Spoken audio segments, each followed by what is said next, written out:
Assalamualaikum warahmatullahi wabarakatuh. Perkenalkan, saya Siti Rahma, Prodi Bimbingan dan Konseling Islam. Ingin mempresentasikan hasil PPT saya yang berjudul Sifat Mahmudah dan Mazmumah Indikator Perilaku Kesehatan Mental. Dalam Islam, kesehatan mental tidak hanya dilihat dari kondisi psikologi seseorang, tetapi juga dari kualitas akhlak dan perilakunya. Akhlak yang baik akan membawa ketenangan jiwa, sedangkan akhlak yang buruk dapat menimbulkan kegelisahan dan gangguan mental. Oleh karena itu, sifat mahmudah dan mazmumah menjadi indikator penting dalam menilai kesehatan mental seseorang. Kesehatan mental dipengaruhi oleh akhlak dan perilaku. Sifat mahmuzah adalah sifat tercela, sifat mahmudah adalah sifat terpuji. Keduanya menjadi indikator kesehatan mental seseorang. A. Sifat mazmumah atau bibit patologi mental. Sifat tercela yang merusak hati dan perilaku, menjadi sumber emosi negatif, memicu gangguan psikologis, menimbulkan konflik batin dan sosial. Kesehatan mental dipengaruhi oleh akhlak dan perilaku.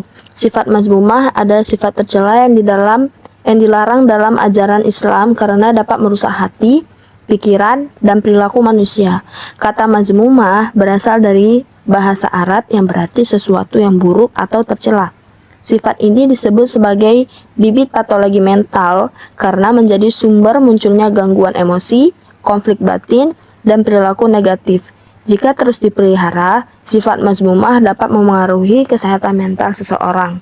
Orang yang dipenuhi sifat mazmumah biasanya sulit menerima keadaan hidup dan mudah terpengaruh emosi negatif. Selanjutnya, contoh sifat mazmumah. Yang pertama, hasad atau iri dengki, tidak senang melihat orang lain mendapatkan nikmat atau keberhasilan. Yang kedua, takabur atau sombong, merasa diri lebih hebat daripada orang lain. Yang ketiga, riya, yaitu melakukan kebaikan untuk dipuji manusia. Yang keempat, suudzon, yaitu berprasangka buruk kepada orang lain. Yang kelima, pemarah, yaitu tidak mampu mengendalikan emosi. Yang keenam, dendam, yaitu menyimpan kebencian dalam hati. Selanjutnya, dampak sifat mazmumah terhadap kesehatan mental. Sifat mazmumah dapat menimbulkan berbagai masalah mental seperti hati menjadi gelisah dan tidak tenang, muncul rasa cemas, takut dan tidak puas, sulit merasakan kebahagiaan, mudah stres dan marah, hubungan sosial menjadi buruk, menimbulkan konflik batin berkepanjangan. Selanjutnya yaitu B. Sifat mahmudah atau imunitas psikologis. Sifat terpuji dalam Islam menjadi pelindung mental, membantu menghadapi tekanan hidup, menjaga kestabilan emosi, membentuk jiwa yang sehat. Sifat mahmudah adalah sifat terpuji yang dianjurkan dalam Islam karena membawa kebaikan bagi diri sendiri maupun orang lain. Sifat ini membantu seseorang menjaga kestabilan emosi dan ketenangan jiwa. Sifat mahmudah disebut sebagai imunitas psikologis karena berfungsi seperti pelindung mental dalam menghadapi tekanan hidup. Individu yang memiliki sifat mahmudah cenderung lebih stabil secara emosional dan mampu berpikir positif. Selanjutnya yaitu contoh sifat mahmudah. Beberapa contoh sifat mahmudah antara lain: yang pertama, sabar, yaitu mampu menahan diri ketika menghadapi ujian. Yang kedua, syukur, yaitu mensyukuri nikmat yang diberikan Allah. Yang ketiga, ikhlas, yaitu melakukan sesuatu dengan niat yang tulus. Yang keempat, tawakal, yaitu berserah diri kepada Allah setelah berusaha. Yang kelima, jujur, yaitu berkata dan bertindak sesuai kebenaran. Yang keenam adalah rendah hati, yaitu tidak merasa lebih baik dari orang lain.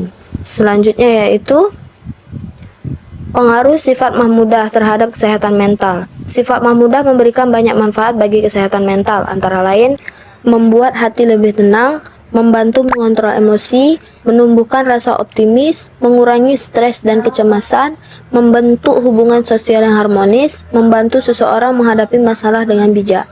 Selanjutnya yaitu C. Hubungan akhlak dengan kesehatan mental. 1. Akhlak baik dan mental sehat. Akhlak yang baik dapat menciptakan ketentraman hati, rasa aman dan nyaman, hubungan sosial yang harmonis, kepribadian yang positif, kemampuan mengendalikan emosi, Seseorang yang memiliki akhlak baik biasanya lebih mudah menyesuaikan diri dan hidup damai dengan orang lain.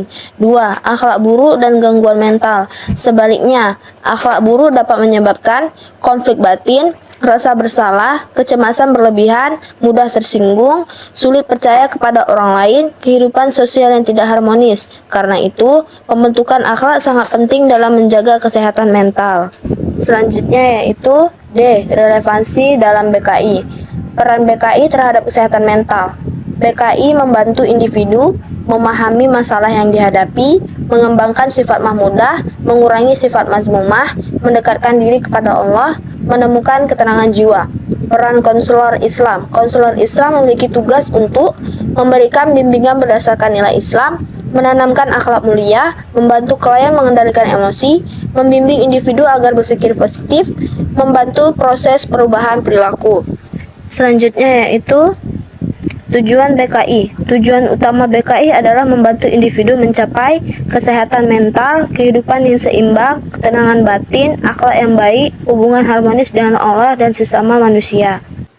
Dan yang terakhir adalah kesimpulan. Sifat mahmudah dan mazmumah sangat memengaruhi kesehatan mental seseorang. Sifat mazmumah dapat menjadi bibit gangguan mental karena menimbulkan emosi negatif dan konflik batin. Sebaliknya, sifat mahmudah menjadi pelindung mental yang membantu seseorang hidup lebih tenang dan bahagia. Dalam bimbingan dan konseling Islam, pembentukan akhlak menjadi cara penting untuk membantu individu mencapai kesehatan mental dan kehidupan yang lebih baik. Hanya ini yang dapat saya jelaskan, saya tampilkan. Mohon maaf bila ada kesalahan dengan penyampaian, kurang tepat, tutur kata yang kurang jelas. Saya akhiri. Assalamualaikum warahmatullahi wabarakatuh.